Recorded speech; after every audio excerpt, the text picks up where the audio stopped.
medis itu menopause dan mandul, maaf, nggak mungkin punya keturunan. Kapan mintanya? Dalam sholat. Mohon sama Allah. Dan itu dikabulkan. Dan diabadikan di Quran dengan surah yang sama, Ali Imran ayat 38 sampai 39. Hunalika da'a Zakaria rabbah qala rabbi habli min ladunka dzurriyyatan thayyibah innaka sami'ud du'a. Ya Allah, mereka mengatakan aku nggak mungkin punya keturunan. Mereka mengatakan istriku punya keterbatasan.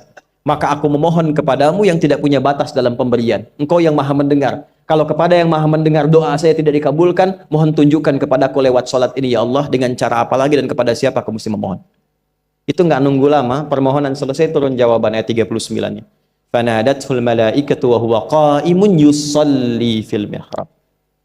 Turun malaikat mengabarkan engkau dapat kabar gembira akan punya anak, langsung namanya dikasih Allah Yahya. Annallaha yubasyiruka bi Yahya. Artinya hidup yang mustahil menurut manusia, lahir dari rahim seorang perempuan, maaf, yang divonis monofos dan mandul, bayi yang hidup, kata Allah nggak ada yang mustahil, lahir dan terjadi itu. Yahya, John, lahirlah. Kapan terjadinya? Saat sholat. Karena itu saat dipanggil sholat, itu isinya tuh kan doa semua. Silakan ngecek, isinya doa semua. Dari mulai takbir, sujud sampai salam, isinya doa semua. Dan itu konektivitas kita dengan Allah, minta. Kapan itu bisa terkabul dengan cepat doanya? Kapan selesai urusan kita? Kalau koneksinya bagus. Makanya disebutnya zikir, yang terhubung, yang nyambung. Semakin kenal, semakin dekat, semakin mudah. Kadang belum minta, sudah diberi. Ada yang orang belum berucap, Allah sudah berikan. Sehingga ketika menghadapi masalah yang sama, ringan. Bukan nggak punya masalah. Akan dihadapi, diringankan oleh Allah. Masalah yang sama, ini sampai ribut, adu argumentasi. Orang ini cuma senyum, selesai. Betapa banyak masalah kecil diargumentasikan jadi besar. Akhirnya problem. Tapi tidak sedikit masalah besar dihempaskan di atas sajadah. Ketika koneksinya dengan Allah itu kuat, tiba-tiba hilang seketika. Selesai. Makanya Nabi Yakub kalau punya masalah, yang beliau lakukan apa? Dia bentangkan sajadahnya, dia sholat, dia mohon kepada Allah. Itu dilestarikan di Quran surah ke-12 Yusuf ayat ke-86. Aku tuh kalau sedang punya masalah apapun, ya aku bangun konektivitas dengan Allah. Innama ashku bathi wa huzni ilallah. Saya curhatnya cuma sama Allah. Ini Pak, ini bagian pertama. Nah, jadi kalau ingin semakin kuat, sampai ada masalah diringankan, mau kerja dibukakan pintunya, itu ada jenisnya.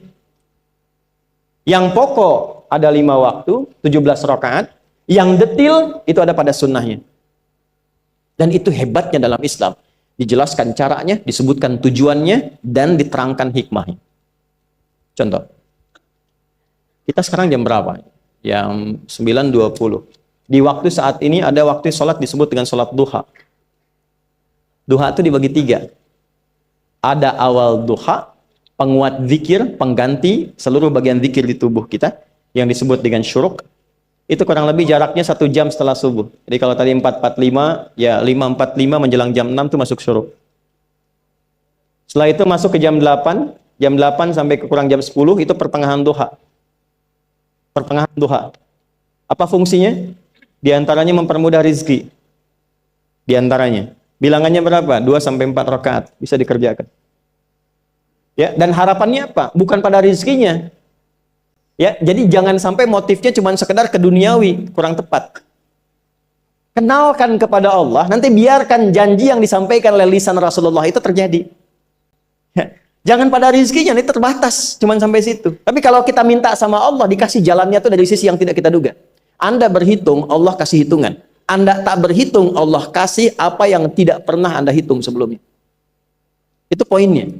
Maka lakukan sholat dekati, itu yang disebut sholat duha, 2 rakaat. Tambah lagi 2, untuk kenal Allah. Kalau sudah merasakan dekat, sudah nyaman, sudah enak, muncullah kemudian kesan dalam hati. Terserah Allah mau kasih berapa. Yang penting sudah enak, sudah damai. Di titik itulah kemudian Allah limpahkan dari apa yang nggak pernah kita duga sebelumnya. Tiba-tiba keluar, kok ada telepon, dapat proyek, dapat macam-macam. Tapi tujuan sholatnya bukan untuk proyeknya. Buat kenal Allah, ulul albab ini. Kalau cuma pengen lancar, baru serabutnya. Kalau cuma pengen lulus proyek, itu baru daging luarnya. Ulul albab itu kenal Allahnya, sehingga dia tahu akses intinya tuh itu. Itu poinnya. Dan gak mahal. Emang kalau sholat duha di Anur bayar Pak? Pakai biaya.